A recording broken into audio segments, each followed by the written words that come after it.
Alrighty, Yeah, let's go. so Christopher Nolan movie. This movie is definitely a Christopher Nolan movie. Are you a big fan of his work? Oh, 100%. Listen, I'm like I haven't watched any of other Greta Gerwig's movies, but I've watched the whole Dark Knight trilogy. Obviously, that was great. I've Mm, watched Inception, Memento, everything. So yeah. for a long time, especially when I grew up in India, there was a big Christopher Nolan fan base, especially there. In fact, it even outgrows Barbie there. Oppenheimer even Mm. outgrows Barbie in India, so that was pretty interesting. But 100% I've been, shout out Chris Nolan. And this felt, again, like you said, this is a very Christopher Nolan movie. This Yeah. felt very thematic. This felt like a Mm. continuation of something. Yeah, to be honest, I don't know. I kind of my opinion on Christopher Nolan has kind of shifted because and he's quite the normie sort of like film dudes guy, you know? Because I know a bunch of people in like uni and whatnot. I ask them what's your favorite movie, and they'll be like, "Oh, Interstellar," and I'm like, "Really? Interstellar's your Yeah. favorite movie? That's not even the best Christopher Nolan movie, you know? That's like one of his weaker ones, in Oh, my opinion." yeah, true. And these people, Yeah. it's like if some dude came up to me, he's like, "Oh yeah, I watched Interstellar last week. To be honest, I thought it made 2001 look a bit shit." I'd be like, "Get out! How dare you?" Oh man. I mean, look, like I feel like in terms of contemporary directors who are releasing movies right now, I Mm. like Christopher Nolan a lot. He's And definitely the you big like obviously he's like one of the last people right now because like Quentin Tarantino, he's only got one more movie left in him. Uh, Scorsese's Mm, still making movies, but he's struggling with funding. Like he had to go to oh, Netflix for The Irishman to actually like fund that's that because that was cooked. like $300 million. Yeah. And his new film right now, Kills of the Flower Moon, is funded by Apple.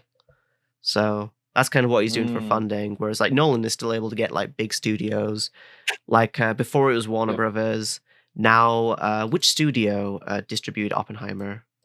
Was it like Sony or something? I don't remember. Yeah, but it's like One second. another big studio movie. Yeah, Yeah, it's Universal. Universal. So Universal again, another like Mm, with that sort of funding is because Christopher Nolan brings a lot of butts into seats. But yeah, mm, me, I'm kind of lukewarm on Christopher Nolan as a whole because I really did not like Tenet.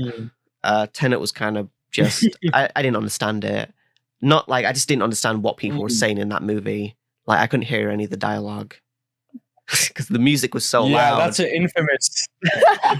I feel like that's an infamous Christopher Nolan thing, though. That the mastering, that the audio Yeah, is just like it's just crazy. Like I you can't think hear, like yeah. The you thing is, can't exactly hear the dialogue. this wasn't an issue until The Dark Knight Rises came out. Because when The Dark Knight Rises came out, that's when people couldn't understand what Bane was saying in that like original like preview that they Yeah, did for the first 10 minutes, where Bane, of course, yeah. it's been parodied so many times in stuff like South Park and whatnot.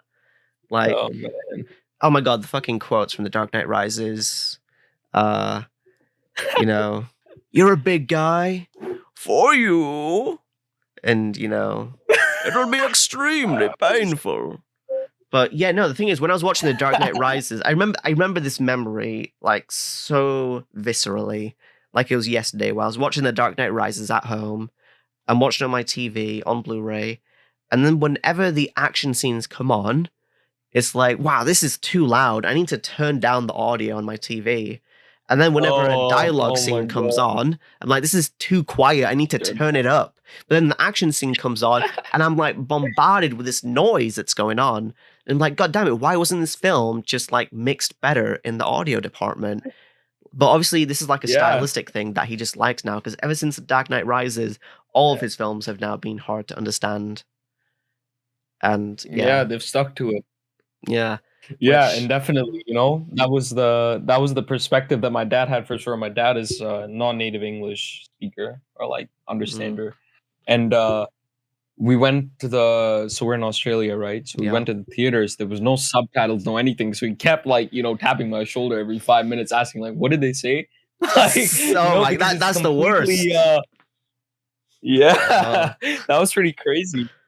But yeah. Oh, I get his point. It was very I feel like it was pretty far up there. Like, you think about movies after The Dark Knight Rises, it was Mm, pretty far up there in terms of non-understandability. There was a lot of scenes where, and especially in this movie, I feel it's very dialogue focused. I feel it's very driven yeah. by what you hear and not by what you Mm, see on the screen. And it was yeah. just, it was kind of crazy to me that that Chris Nolan or whoever, they didn't appreciate that and they didn't, change that in some sense. Yeah, because like the way this movie is edited and put together is sort of like it's trying to go for like an experimental thing where the whole movie feels like it's a trailer, where you have music constantly in the background.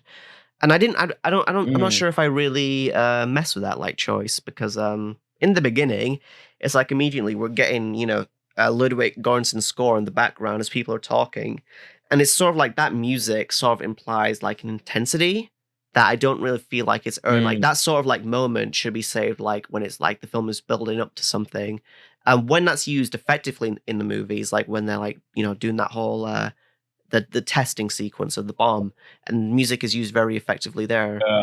But like in the beginning of the movie, when you've just started, it's like why are you already like implying this tone of like immediacy right now and like intensity when it's just like the start of the movie and we're just getting to know these characters? It felt a bit too much for me, and honestly, I would have preferred it if we just had more scenes that was sort of just like just no music. It was just people talking in rooms like 12 Angry Men, where we don't need to have like Yeah. an action movie sort of scoring it. But I know people have different opinions on that. Some people like that.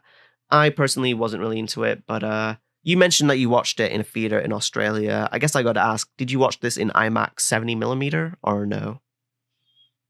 No, I didn't get the aspect ratio as Christopher Nolan intended. Yeah, I it's got the normal, like, just like normal movie thing. So I didn't yeah, get the full experience. yeah, because obviously I Christopher didn't. Nolan I don't know says what exactly.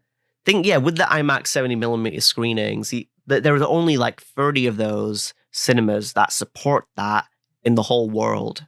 Yeah, So it's like if this is yeah. the intended way of seeing your movie, it's like even when I was in London last week, I went to see the BFI IMAX in those screenings, and they were like all sold out except like one showing next week, which was on at 8 a.m.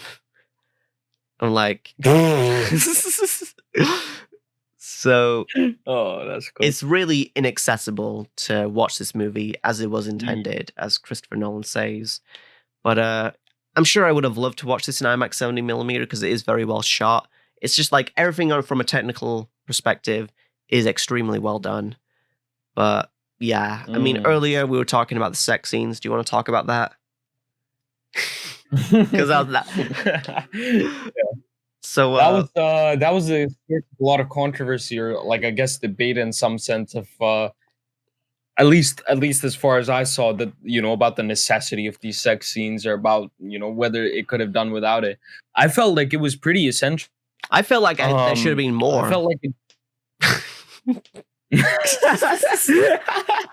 Why do you feel like there should have been more?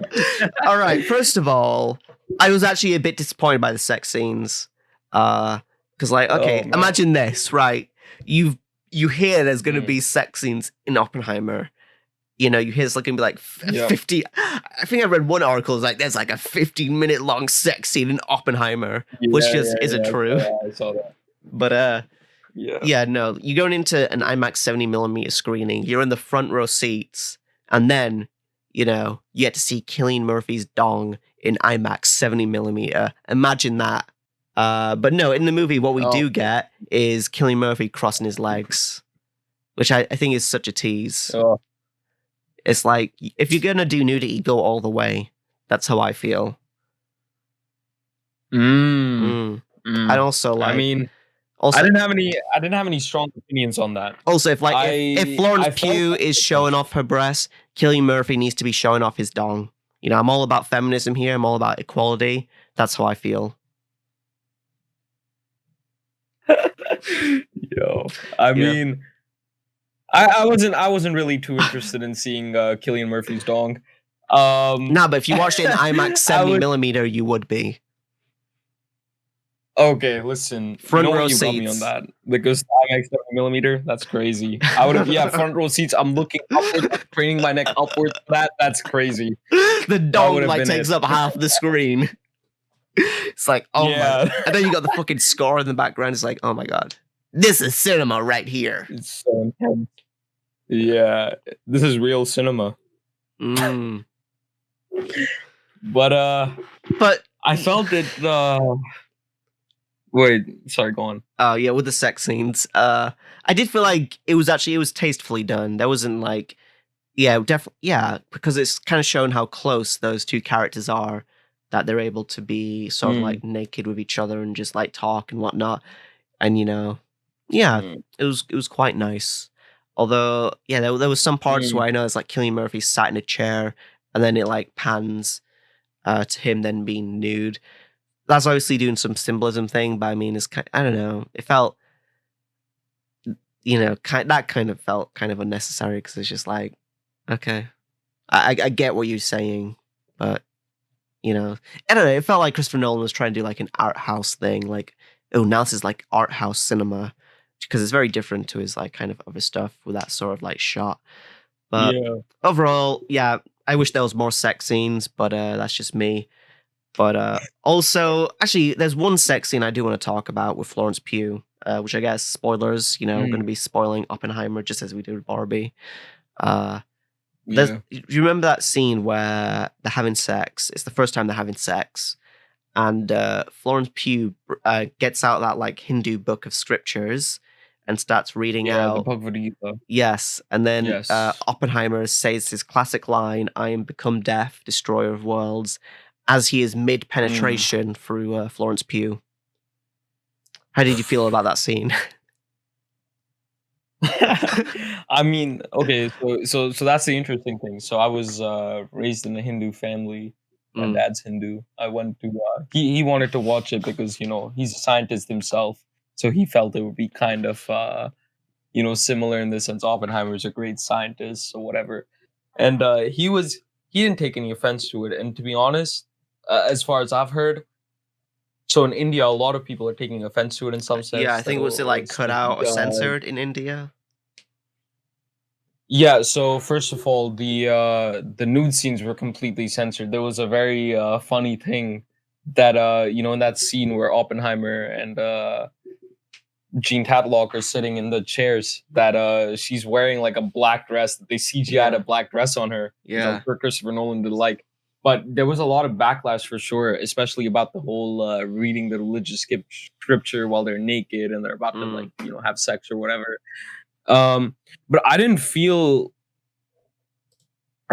offended by it in any sense. I felt that maybe it's a distortion on reality in some sense. I'm sure that Yeah. that's not how that happened. I mean, That's not how he it learned is about it. weird that that quote would be inserted at Yeah. that moment, because like, this is like decades Yeah, before true. the atomic bomb was even like a thing, before it was even conceived Yeah. in Oppie's mind. And he's just saying it like Mm. whilst he's having sex. It's a bit of a weird inclusion. Mm. Like, why? Yeah, I mean, go on. Like, why? Why was it like that? What I was mean, the thought process? as far as I've heard or as far as I've researched, it seems like Oppenheimer, he was interested in reading about the Bhagavad Gita and involved in, reading other things for like a long time. Mm. So it was, you know, But why'd it have to be I like guess that? it was kind of like a yeah. That's what's funny. That's why I'm laughing. It's because it was kind of goofy. I feel to Yeah. include it at that moment. It was like, well, why, right? Like, okay, because you want to do the Easter egg for later. That okay, he's gonna say it later, or he's gonna feel that later when the Trinity test happens. Yeah. And it was kind of yeah, it just kind of felt inserted like for no reason. It was just maybe I feel like it would have had a lot more impact if it had just happened during the Trinity test, or if it had just happened after the Trinity test, after the whole scene where yeah. everyone is clapping at him in that scene, and then he feels those thoughts that I have become death, I am the destroyer of worlds, or whatever. Then you can have the audience Yeah. clap, being like, "I know that line. He said the line." 100%. Which obviously in this film we've got it's kind of funny of how like the MCU has sort of been doing cameos as you said. And this movie we've got Einstein, you know. And I could just imagine like Yeah. if the audience for like a Christopher Nolan movie was the same as like a Marvel audience, you'd have people clapping at Einstein showing up. Like, oh my god, it's Einstein! You know? Oh, theory of relativity, let's go. Yeah. And then there'd be like a post-credit scene of being like, Einstein will return. Yeah, 100%. I mean, that was when you mentioned that, it reminds me of that scene near the end of the movie where the car pulls away after Oppenheimer is done talking to RDJ's character, and then Einstein just comes out of the darkness, out of nowhere, and he just starts spitting some like life advice. And it was like, what the fuck is happening here? Like this is like he's like fucking Batman or some shit. Like it was so funny. Oh man. Yeah. Well, you mentioned RDJ. Let's talk about the performances because Yeah. obviously stacked cast. Ooh. Everyone is Yeah. great in this movie. People talking about how Robert Downey Jr. might get an Oscar nomination for this, which he very well might. And they're definitely going to use that clip where he's shouting in the Oscars because like shouting equals good acting, as we all know from TikTok. Yeah. You know, it's like, I've abandoned my child! I've abandoned my boy! Have you seen that? Oh, those, yeah, I have. Those I know that clips. reference. Yeah. Which the examples they use are like examples of good acting, but it's like the only examples they use are people shouting. You know, you got like, I am the one who knocks. And then you got like Hugh Jackman. That's a meta these days. Yeah. It's and Jake Gyllenhaal screaming in Nightcrawler as well. You know, it's all those. Yeah, with the mirror and like shaking it off the wall. Yeah. But you know, performances are good. It was nice seeing Robert Downey Jr. in something that wasn't Iron Man or Doolittle for that matter. Yeah. So yeah, pretty pretty good for him. Obviously, Cillian Murphy. Wish we saw his dong, but aside from that, it was a pretty good performance. Emily Blunt is great in this as well. Florence Pugh. But one thing I did find distracting is how many celebrities were in this movie. Because you got Josh Peck from Drake and Josh is in this. Like, yeah, that was funny. That was so funny. It's like I'm watching this movie, I'm immersed in the story and whatnot, and then I see, wait a second, that's Josh from fucking Drake and Josh. That's Josh, yeah. What is he doing here? And then you've got Benny. Oh man, and when I saw Huey from the boys, yeah, I don't know. His Jack Quaid is his name. Yeah, Jack Quaid. My bad. That was so funny. Yeah, he's in there. You got Dane DeHaan is in the movie as well. You know, the fucking Green Goblin from The Amazing Spider-Man 2 is here. Yeah, that was interesting. Yeah, what else have we got? You got Gary Oldman as well. Gary Oldman was completely unrecognizable as Truman. But that was like, I kept looking. I was like, he's done like makeup before though, when he played Winston Churchill. So I kind of like recognized the fat suit and everything. Yeah. But yeah, he's in the movie. I mean, I don't know. I felt, you know, maybe this is very MCU-ish of me. Very like, I'm not a Marvel fan at all, but you know, I kind of felt it was more like a cool, oh wow, this person is in it, more than it was a distraction, because I felt that the actors, they were more than cameos because they really did their roles well. You know, minor role, major role. It felt like they embodied the characters more than they embodied themselves. You know, even Rami Malek's role, which only became very influential near the end. Yeah, it was. He's in like 3 scenes in the film, and 2 of those scenes he doesn't say anything. Exactly. But yeah, I don't know. To me, it was kind of taking me out of the movie because it's like, oh wait, I recognize this guy from somewhere, and it was like every scene there'd be like a new celebrity cameo. You even have Benny Safdie in this movie as well, who's the director of Good Time and Uncut Gems. He's in this. Yeah. And I kind of felt bad for laughing at what he was doing with his accent because it's like that's not how Benny Safdie sounds like. in real life. But yeah, I did feel like overall, if we're talking about like the main cast, like Matt Damon and whatnot, again, I feel like Mm, I could smell Matt Damon on the screen. It was really immersive in that respect. I could like, yeah, but 100%. I felt it was because it's a very everyone intimate played their part movie. very well. Yeah, it is. Yeah, Yeah. it's a because obviously we're talking about Oppenheimer. He's the guy who invented the atomic bomb. But like the way this movie's filmed, you got a lot of Mm, close-ups, and again, it's like people talking in rooms, which I kind of like that sort of mm, intimacy that this film has with that sort of cinematography. Then kind of being juxtaposed with the gravity of the situation. They're changing the world with this atomic bomb. And maybe that's why the mm, music is there, is sort of to have that like juxtapositions where we have it's scenes that like are pretty mundane, it's people talking in rooms, but what they're talking about is very huge in scale, and that's why we have that sort of like action movie-esque score, which although I'm not the biggest fan of how it's implemented in the movie with the editing, I do think the music, though, just like on its own, is an amazing score. Like that track, Can You Hear the Music? When that song shows up in the film, when like Oppie's talking to his teacher, his lecturer, and he says mm. something about like, Can you hear the music, Robert? And then Can You Hear the Music starts playing, and I've just ascended right Yeah. there. It's pretty good.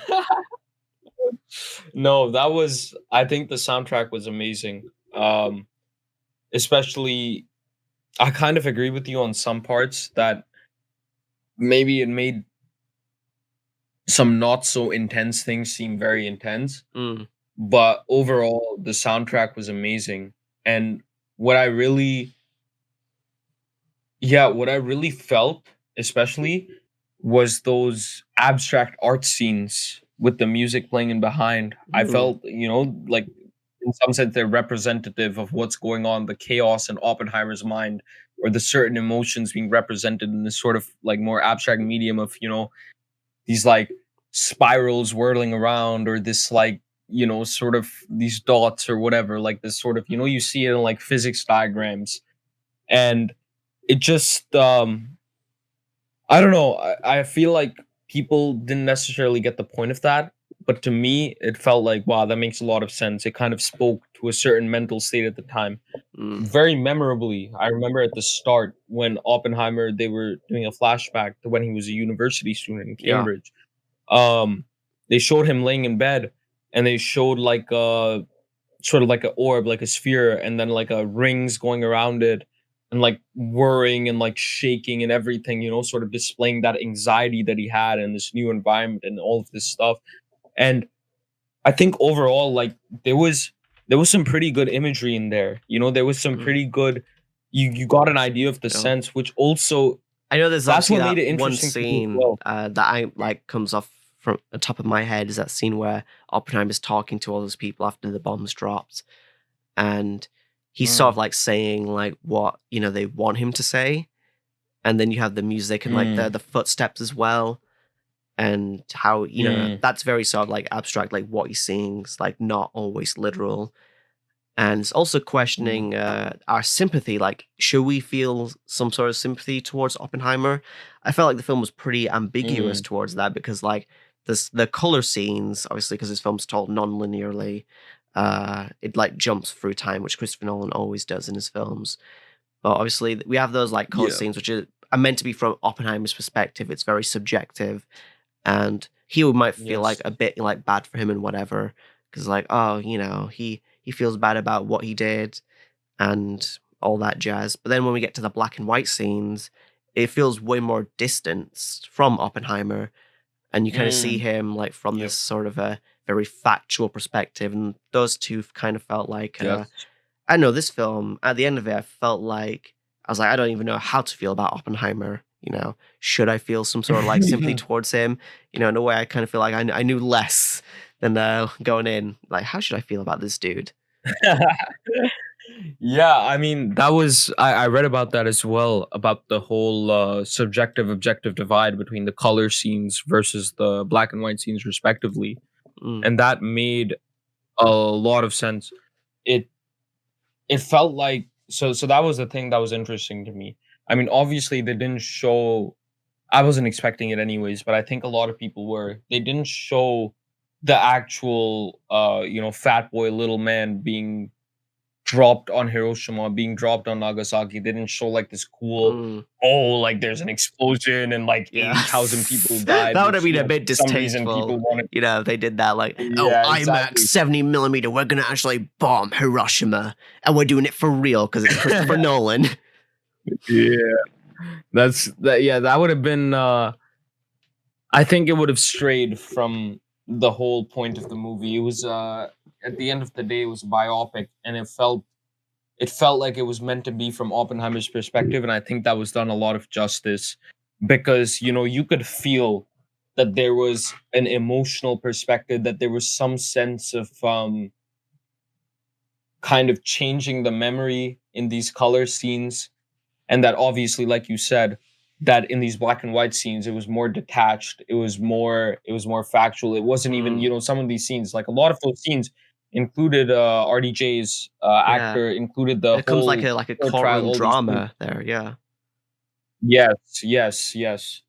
So it was definitely, it made a lot of sense, and that's what I feel like. These type of things, like the imagery and the black and white and versus the color, these kind of things made the movie for me, because you're 100% right. I mean, I'd known a lot about Oppenheimer already. I did a little bit of research, I'm Mm. not gonna lie, before going into the movie.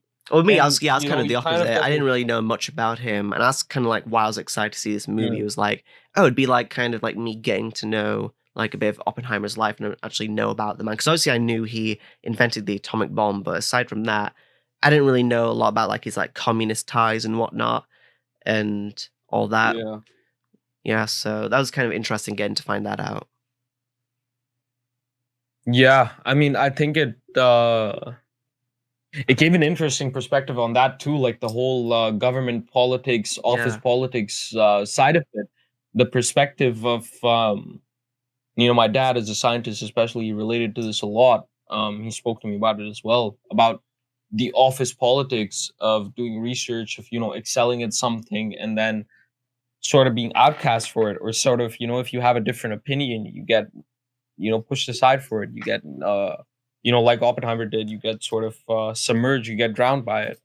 And I feel like it was portrayed really, really well. I mean, it felt like the first half, it was a 3-hour movie. So first of all, Yeah. that was like, it's a long movie. And I felt Yeah. initially when I was going into it, I felt like, man, I might get bored. Like, this is extremely long. But then I it can't felt like lie. the I did first kind of half of the like movie zone was a out lot of towards the like third act just because it was so long. Mm, And like it's all also mm, like with the music as well, it's all like intense. And I was just like, oh, maybe if they trimmed around, I feel like this film could have been cut down. I didn't feel like it needed to be 3 hours personally. I feel like there's a better movie mm. uh that's could be made in the editing room where if you trimmed around 40 minutes, you have a much more smoother and a more interesting experience than the 3 hours package that we currently have. And I did feel like the first like act, like the first 30 minutes or so, it did like with the editing, it did jump around a bit too much for me. Like going, especially like when you first get into the movie, you're like, okay, what there's it's in black and white now. Now it's not in black and white. It was kind of a bit to get used to. But after that, I did kind of settle into the film and kind of like understood, okay, this is in the future, this is in like the past, and like got that divide. But yeah, it is quite a bit to get used to at first, and I do feel like it would have helped the film if we could have like trimmed it down. But yeah, Mm. do you agree or I mean, disagree? yeah, I I somewhat disagree. I mean, it was obviously a bit of a long experience, but I didn't. I mean, I kind of get you on the point that it could have been condensed. Mm, That maybe there was certain scenes that could have been shortened. That could have, you know, it could have been more coherent, and that could have shortened it a lot. mm. But I didn't feel bored, and I that wasn't I was wasn't what bored, but I was kind that of was like what zoning halfway out made. towards the end just because like who it was a lot to sit down for 3 hours, And usually, like, I don't know, with me, I'm pretty patient when it comes to movies. I feel like if I know a movie's like pretty long before I go into it, that helps you sort of like brace for the experience. Yeah. But even with this film, I feel like it was kind of losing me towards the end, just because of just, and I didn't really feel like it was, paced well enough for a 3-hour movie. Because there are definitely parts that I love, but then there are parts where it's just like, I don't know, I feel like I'm sort of getting the same thing over and over again, like the same type of scenes being played, and I wasn't really getting much that was like new. Um, Mm, and there are long movies that I really do love, and like The Godfather, for example, is like a famous example that just comes to the top of my head. But that movie's paced really well, and there are other really long movies that are like are just completely entertaining throughout those 3 hours. But yeah, Oppenheimer is a bit more of like a slower movie, and yeah, at least for me, I feel like it could have been paced better. mm. I mean, I get you in some sense because there was a lot of. I mean, the one most common scene in the whole thing was in the private trial room in the commission hearing for his security clearance. Mm, Especially with Jason Clark, we would keep bouncing back to that throughout the entire movie. yeah. Keep hearing the same question, similar questions being asked here in a similar Mm. environment. Which yeah reminds me of the time where I went to the doctors with my mom. And the doctor's asking me, did you drink? Do you do drugs? And then I'm sort of sweeping like uppy over there. Oh man. But that was I don't know, like I understand why it would be somewhat repetitive or why I would feel like it's too common. But also I think at least for those scenes, it felt very powerful because you think about Jason Clark, you think about Killian Murphy, the way that was all done, especially Jason Clark, the way he was playing like the role of an interrogator, the way of an antagonistic person trying to spin everything against Oppenheimer, it was very, very convincing. It felt like you could feel the hatred through the screen. You could feel the Mm, anger. You could feel the you're a commie, and all of this shit. You could feel it all through the screen, and it was it kind of took that out of me. Like, of course, I think sometimes I agree with you that the pacing, some scenes could have just ended a little quicker. mm, But overall, I didn't really have any qualms with it. I didn't really feel that there's anything glaringly wrong or yeah, there's, a sort of yeah. major issue with any of Well, this. I felt well, as you've engaged. been saying about how like viscerally made you feel like you were there with the questioning, and with me, I don't know. With this being the length that it is, I don't really feel like it being 3 hours really helps with this message of like it's showing Oppie's turmoil, because I feel like with that length, it sort of like wears itself too much, like thin. And also, it's very kind of Mm, heavy-handed as well. It's very obvious, the symbolism and whatnot. It's very much wearing it on its sleeve, and very much like holds the hand of a viewer and basically like telling you what's going on. mm. So, but that's just me. Yeah, I get you. I mean, but that's I kind of sympathize with Chris Nolan in some sense Mm, that trying to make a biopic of a scientist guy who just like he didn't drop the bomb, he didn't necessarily like okay, like some of this like okay, like in a traditional sense, some of the scenes of like okay, there was this whole affair with like Jean versus Kitty, and there was this like whole political drama, this legal drama in some sense of it. mm, Like that's kind of interesting, in, like a traditional sense. But I kind of get the feeling or the idea to resort to this obvious symbolism or this more, um, you know, going back to like highlighting these very obvious themes about chaos or about feelings of guilt or regret about building the bomb in the first place. Because maybe, I mean, you're like big into film, you're massive into whatever. yeah. I like film on like a more casual basis that I like analyzing it, I like understanding it, everything. But maybe there was a lot of the audience, especially, who wasn't necessarily going there, or who didn't necessarily want to go in the first place for like an R-rated biopic about some scientist guy they don't really know. Like maybe they, like I feel Mm. like It should the have been a sentiment Fortnite was that, event, oh, I'm going there to see the nuke. Yeah, exactly. Like they were, that they're going to see the nuke and they're going to see it drop in some big explosion or something. Because Yeah, that should have been that on the was the Fortnite general map. thing of all the movie. Yeah, that's just a big crater. Yeah. Jeez. But yeah, Chris Nolan movies generally been very action oriented. You know, you see what happens. You Mm, know, you see like, you know, in Tenet, you see the shooting in Dark Knight. I mean, of course, in all of the Batman trilogy, you see all the punching and the fighting and all of this stuff. But in this, you see it more metaphorically, more symbolically. You know, you see that that's a scene that really stuck in my head after the bomb was dropped, and Oppie he came out to that room at mm, the Los Alamos site, and then everyone was clapping, and he yeah, felt this. You know, he stepped in the body of like a dead, like very burnt person, and it yeah, just, you know, it clicked in my head. It was like, yeah. wow, this is crazy. Yeah, again, that's like the subjective sort of point of view that we got, which is quite Yeah. nice in a few scenes. But yeah, I guess it probably sounds like I hate the movie, but I really don't. I just have some issues with it. But I will say something that I did like. One scene sequence I thought was pretty well handled was the Trinity test, where like the sound design in that scene is actually pretty Yeah. good. Where it's like one of the few scenes where there's no Oh yeah. music, right?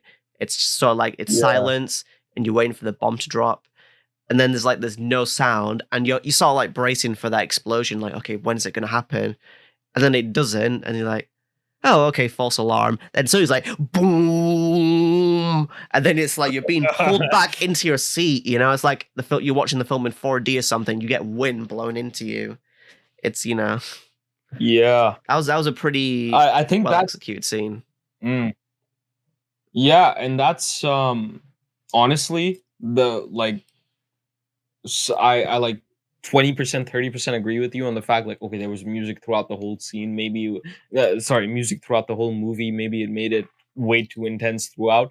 Mm, But the fact that it was juxtaposed against the moment where you feel it would be the loudest, yeah, where it was completely quiet, and then the fact so that obviously highlighted the scene a lot, that it was like, wow, this is all about the visual.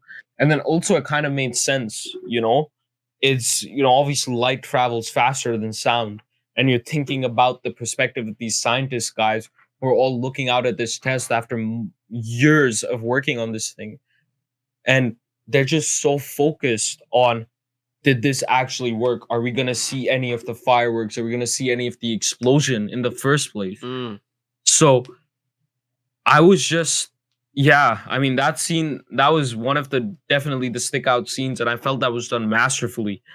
It was, you know, the fact that the sound came so delayed after the light, it just made sense. You know, you see the light first, then you see the sound in the sense of lightning and thunder. So it was just smart. yeah. Yeah, I Mm. guess earlier you were talking about how so something I remember you mentioning about how we don't actually get to see like Hiroshima or like any Japanese people. And I did see on Twitter there's a bit of like a little controversy going on where people are like, wow, this film's about the guy Mhm. who invented the atomic bomb, which killed a bunch of Japanese people, yet there are zero Japanese people in this movie. Whoa. So Hmm. what do you think about that controversy? If you think it's valid or not? See, of course, of course it was a tragedy. Of course, at least in my personal opinion, it was very, like, you know, in like a real history sense, it was Mm, pretty unnecessary in terms of ending the war. Like, it was pretty yeah. much over at that point, the Mm. way that Oppenheimer even said in the movie himself. Which I did find But interesting, all those at the like end, ethical like questions and like the morals of the mm, film. That was definitely one aspect that I really liked was those whole like discussing, yeah, okay, should we do this?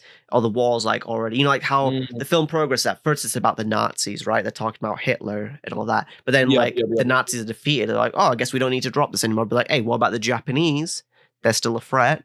So I felt like seeing that like sort of the way that sort of progressing was really interesting in the film. But yeah.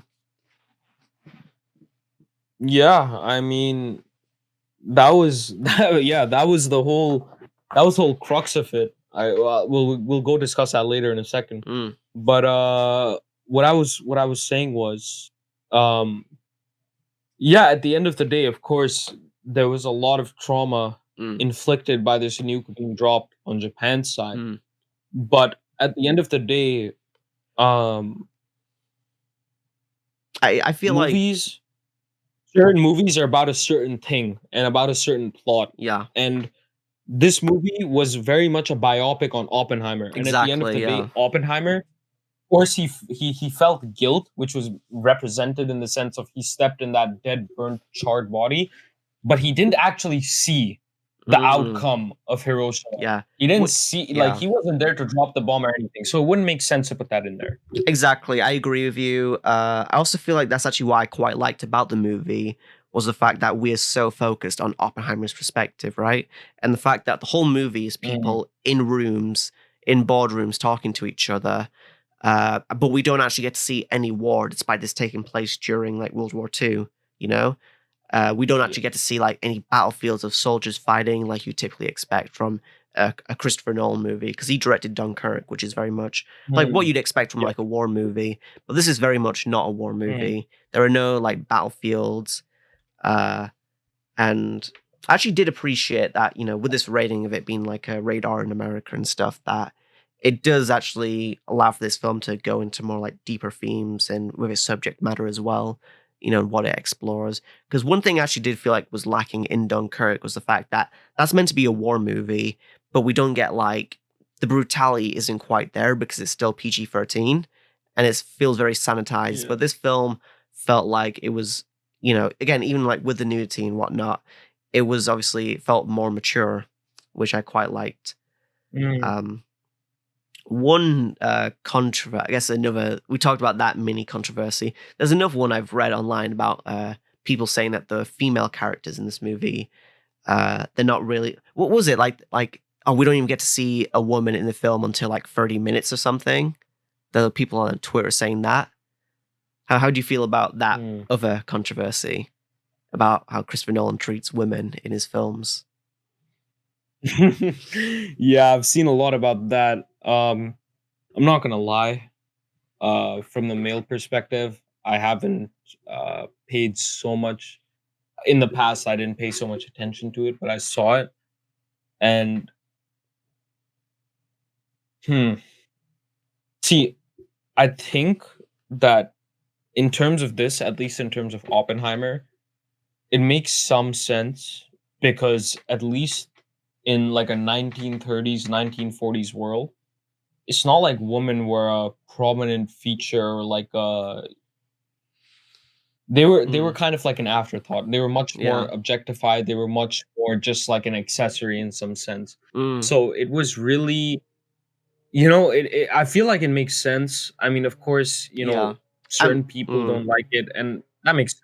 But I didn't feel bothered by it too much. Yeah, no, I'm definitely with you on that one because obviously, I know it's kind of like it's we're just following Oppenheimer, and of course you have that one scene where he comes back home and suddenly his wife is like an alcoholic and can't take care of the kids, and honestly, when you watch the movie, that does feel a bit suddenly like, okay, what led to this? Are we not going to find out more about like the wife and like her story?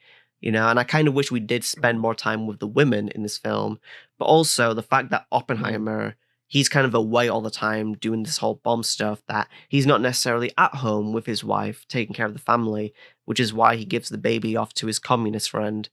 And that's kind of like Yeah. says a lot about the character, the fact that he doesn't really spend enough time with his wife to really like know this stuff, about her being an Yeah. alcoholic suddenly turned into that is kind of, that's kind of the experience that we're getting because we're, seeing the world from his lens. Uh, Exactly. yeah. Exactly.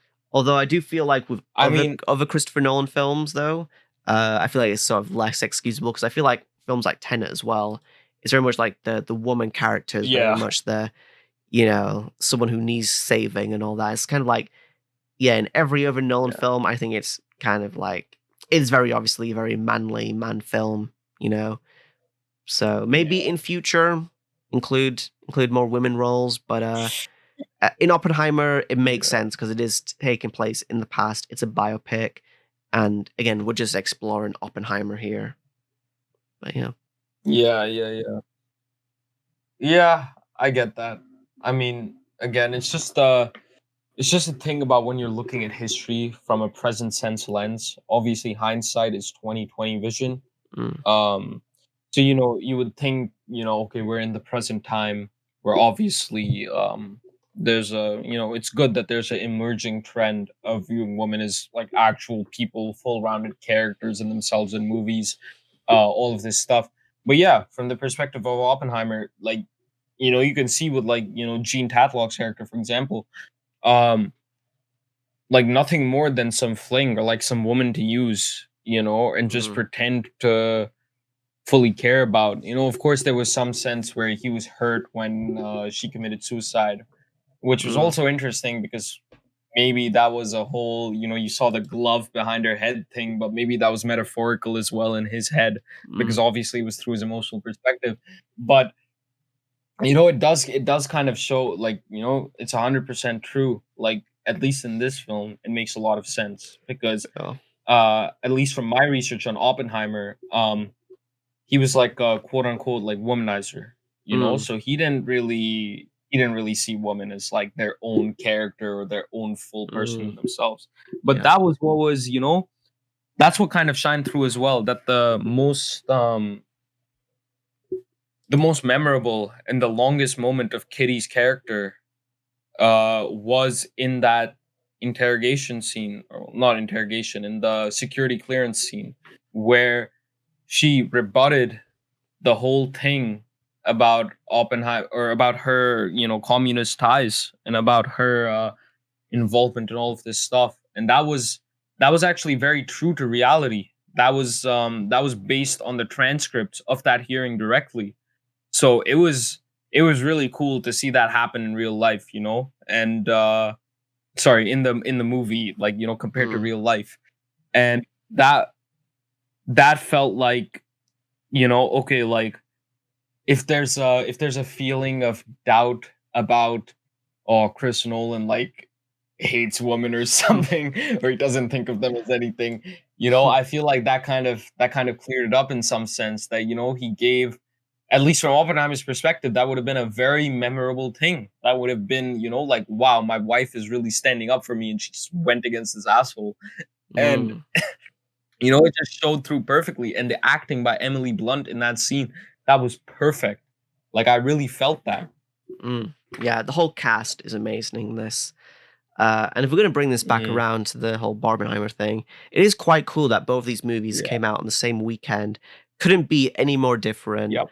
And instead of it being a thing where Yep. people are like pitting these two movies against each other, like, oh yeah, we're all fuck Barbie, we're all about Oppenheimer, or like it being the other way around.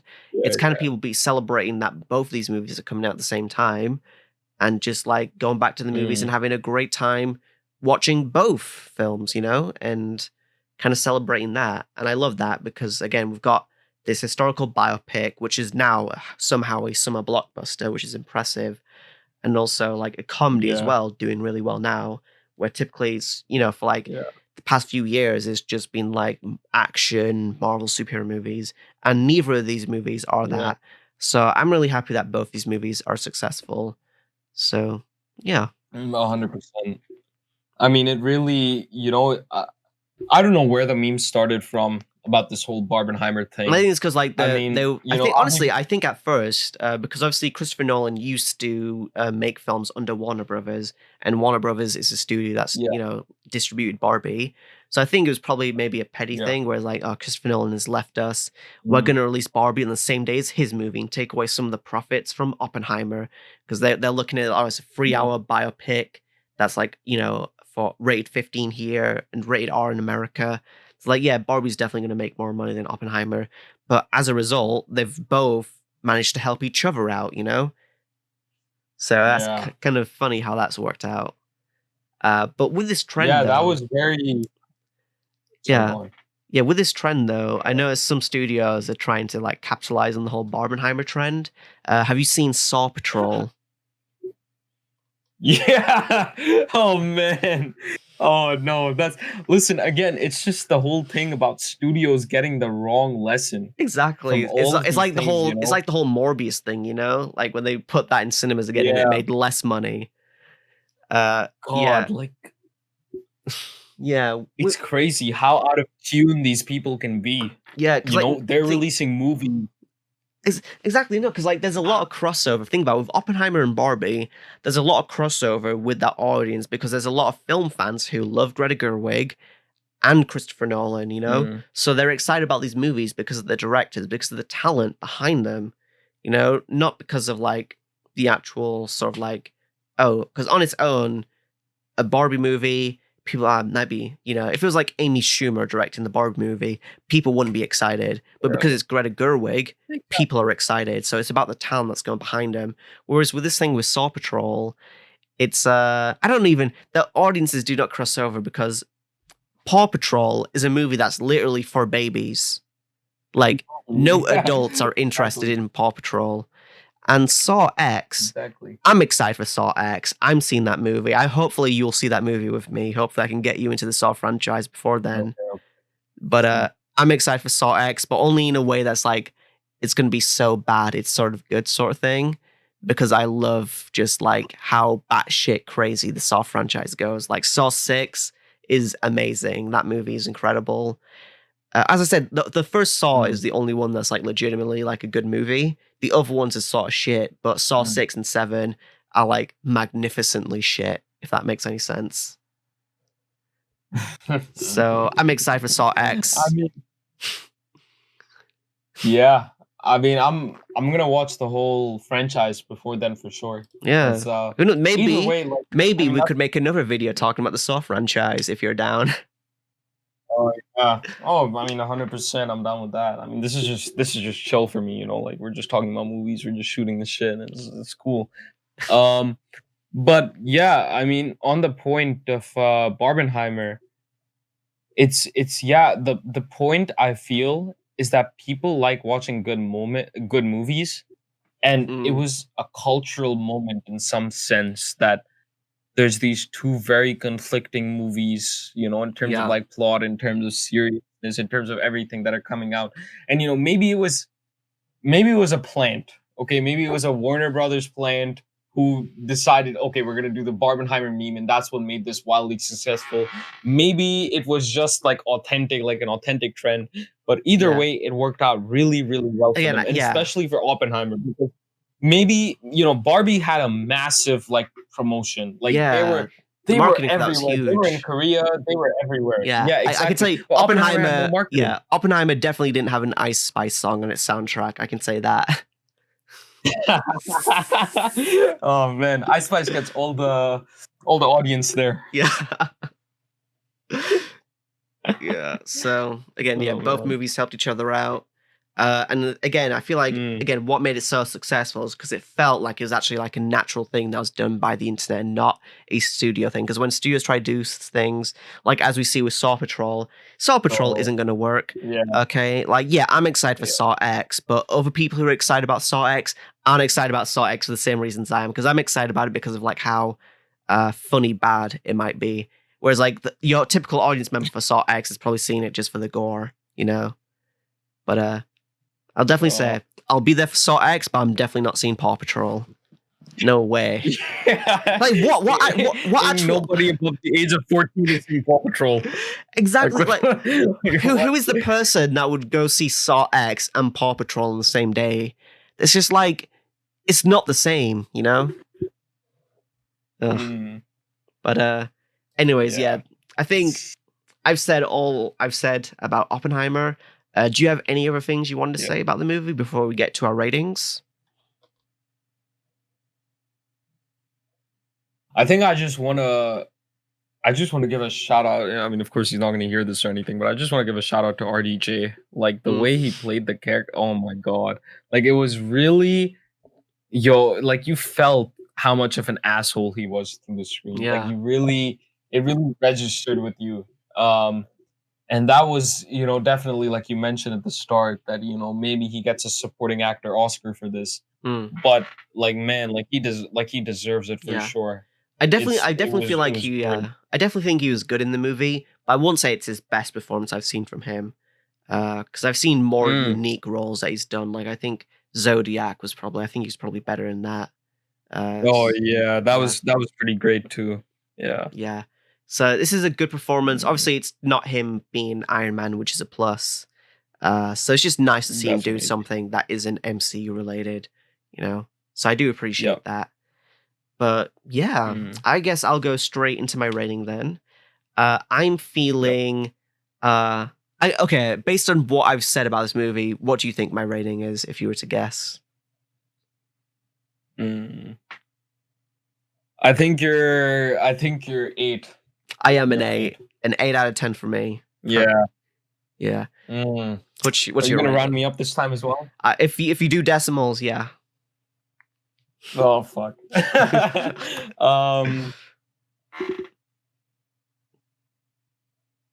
Okay, fine. I won't be scared. I mean, I'll 8.5, but you'll round it up to 9. So a 9 It's out all of good. 10. There we go. I mean, I really liked it. I enjoyed it a lot. Mm, So I'm cool with that. yeah. Yeah. Really good movie. Yeah. Cultural event. Oppenheimer. Real Absolutely. return to the cinema moment. Yeah. And I guess I've got a question for you. So since we're talking about history and whatnot, I was thinking this question about if you could bring back any historical figure back to life, who would you bring? Oh wow. So this is like Death Note, but we've got the Alive Note here. That's such a wow. That's such a tough question. Give me a second. Lenin. Hey, listen. You can't Oppenheimer me here. You can't Oppenheimer me here. You know, I'm that's gonna lead to issues. That's gonna lead to issues later on. Oh no, I was talking about John Lennon. Oh yeah. Oh man. See, I'm playing some mind games with you right now. Wait. Yeah, you're really wow, I really feel in the scene right now, man. I really feel a bomb going off in my head. Jeez. Exactly. What's your pick for that though? Before I answer. Jesus Christ. Jesus Christ. Oh man.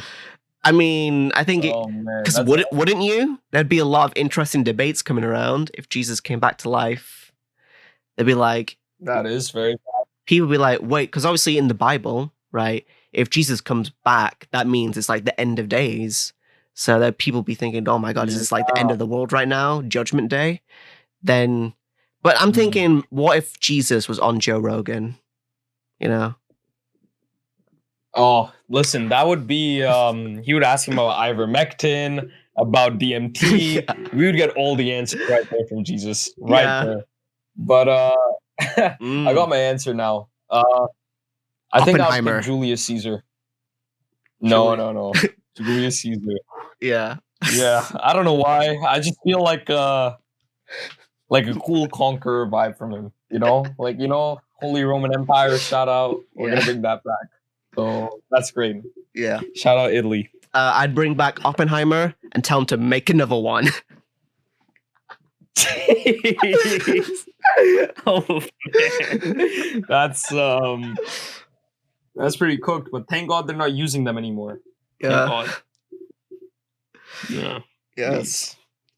So yeah, that was my question. And I've got that's good.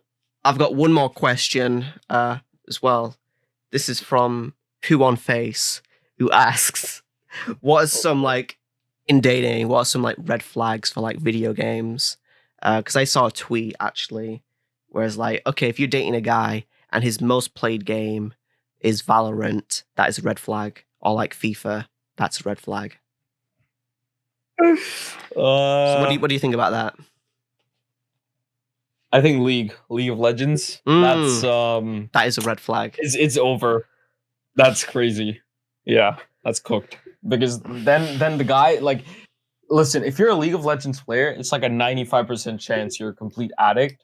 And with being a complete addict, Legends, you're a complete loser. Exactly. Like, you're a gooner. Like, really, like, he's not gonna spend time. Yeah, exactly. Like, like, listen, he's not gonna spend any time with you.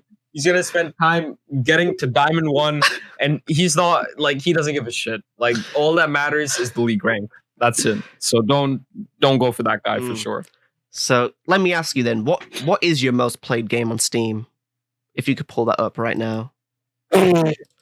Oh shit. Let me see. It's not gonna be good. It's gonna be like something cringe.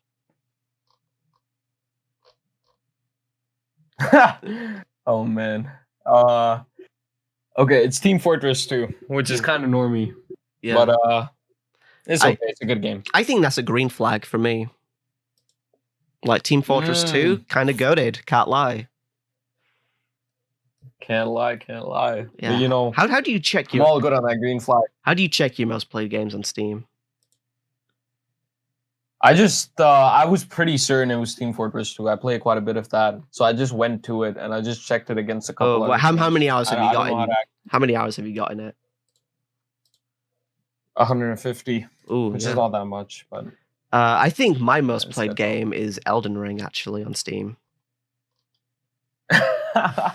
Yeah, I keep seeing your notification pop up with that you're playing Elden Ring or whatever. I haven't played Elden Ring. Always your notification. The game I've been playing now is Hades. Really? Yeah, the roguelike. But yeah, Elden Ring, I've got a lot of hours in that. I think that's a green flag. Would you agree or disagree? Yeah, I've heard it's I've seen a little bit of gameplay. It's an amazing game. That's 100%. Listen, girls. You know, you find Gurjot Basra in the place, in the scene. You find him there, you know, and you lock that down for life. It's that simple. I appreciate that. Yeah. Cool. Oh man. Yeah, see. Yeah, I 71.5 hours on my Steam. I think Arkham City, I have a ton though. I think Arkham City might be my second. Yeah. 70.4 hours on Arkham City. Oh wow. Pretty close. Yeah, Arkham City, another great game. Listen, green flags on green flags. It's simple. Exactly. So, yeah. Obviously, this is just counting Steam games. It's not counting the time I spent on, like, The Witcher 3 on my PlayStation. Because that'd probably be my most played if we're talking about, like, that. Because, yeah, I spent a lot. Oh, Red Dead Redemption 2, obviously. Ugh. My most... because I had it on the PS3, and then I got it free on the PC from Epic Games. It would be GTA 5 for sure. Because, I don't know. Oh, although saying that, I think Destiny 2 might be up there, which I think is a red flag. Because Destiny players are addicts. Yeah, that's cooked up. And Destiny isn't even, I'm not going to lie, it's not even that good. Like, come on now. It's because when I got into it is when the Witch Queen came out, and that was a pretty good expansion, but now it's shit again. Again, Destiny's kind of like the stock market, where it can be pretty good at one moment and then bad the next. So you just got to invest at the right time. Listen, that's a great analogy. That's perfect. I mean, I'm not gonna, like, I mean, GTA 5 is like the online, it's just dog shit now. So, I mean, whatever. But yeah, I mean, either way, whatever. We got some green flags, we got some red flags, and we got some pretty good movie critiquing. Absolutely. All right, this is my last question now. This is about the Red Dead Redemption remaster. What are your thoughts? Not gonna lie, I'm not a big Red Dead guy. I mean, I've seen stuff about it. I've seen... I'm gonna be honest with you. I mean, I played Bully from Rockstar as well. I played GTA Vice City, GTA 4, GTA 5, but I've never played Red Dead. I don't know, the cowboy vibe doesn't appeal to me for some reason. Man, you've got to play those games. Red Dead Redemption, classic. But what sucks about it is that the first Red Dead Redemption is a remaster has come out, but it's only for the PlayStation 4 and Nintendo Switch. And it's locked at 30 frames per second, so they haven't even upped it to 60 FPS, which is crazy for a game that came out in 2010. You know, it's still running at 30 FPS. So it's not even a remaster, it's a port. It's a straight port. And they're pricing it $50 in the US, probably like, I don't know, like 50 quid over here in the UK. That's cooked. That is crazy. And that's greedy. Because the thing is, you could buy like the Game of the Year edition on like the original PS3 or Xbox 360 for like 20 quid. you know. So it's just crazy that you're getting like a worse deal. Yeah, I mean, you can even And it's not even on I PC. don't know what Rockstar's up to lately. Oh, that's the worst. You can't even like have fun with some mods. You can't even run it like a smooth amp it 60 up. FPS on PC, no. Yeah, exactly. So it's still locked on That's consoles, crazy. you know. But I mean, I don't know how GTA 6 is gonna go now because we got, you're telling me about this remaster, and then GTA they had this trilogy edition yeah, remaster about Vice City, San Andreas and all, and it was just terrible. So yeah. I'm like scared. I mean, I was think, yeah. excited for that for so many years, but let's see. Yeah, I think GTA 6 obviously has got like $1 billion put into its budget or something, so they're clearly putting a lot of effort Yeah. into that. But I feel like with these remasters, they sort of just like, you know, it's very lazy. Like they outsourced the definitive edition for GTA to some other studio. And then with this Red Dead, it's not even a remaster, it's a port. So it's literally just the same version that was on the PS3 and Xbox 360 being ported over to the PS4 and Switch with no changes. It's just like it's the bare minimum, and they priced it at $50, which is crazy. Yeah, it's sad. I mean, like okay, like there's a lot of good indie games out there in the same sense that even during the MCU era, there was a lot of good indie films out there. Mm. Like we're in that era right now as well, where mainstream games they're just all terrible. Like you can think about the Fallout. What was it? Fallout 76. You can think about Battlefield 2042. You can think about things like that, and it's just like, man, like the last, and you can think about the recent Call of Duties, like at least not the remastered ones because those were done pretty well. But again, it's like a remaster. But you can think about Vanguard, you can think about World War II, and it's just like, man, like we are not getting any good mainstream games anytime soon, and the last bastion of hope is Rockstar Games, and they might completely screw it up. So I still have hope for GTA 6 because the last game, Red Dead Redemption 2, was amazing. Definitely, you need to play that game. That game actually, like, if that game was sold at 200 quid, I would buy it because I think it's generally worth £200. It is that good. Wow. I think it is worth more money than it's actually being sold at. So definitely check. Literally, like when you play that game, it feels like you're consuming an entire TV show's worth of like story. It's like it makes you feel like you're experiencing like a classic HBO show or something. The storytelling is incredible. It's a 10 out of 10 on the story front. Obviously, I feel like there's one chapter which is a bit weak, but aside from chapter 5, the whole game is incredible. And yeah, just if we're talking about like gooning, I've gooned so much on that game. Oh man, listen, I'm not gonna comment on that. That's you can put your business out there. I'm good on that, bro. I mean, congratulations on the gooning. I'll play the game. I'm not gonna confirm or deny the gooning allegations if it comes to it. But that's really it, man. Right. Jeez. But yeah, I think that's enough for this episode. MAGMafia. MAGMafia. Shout out.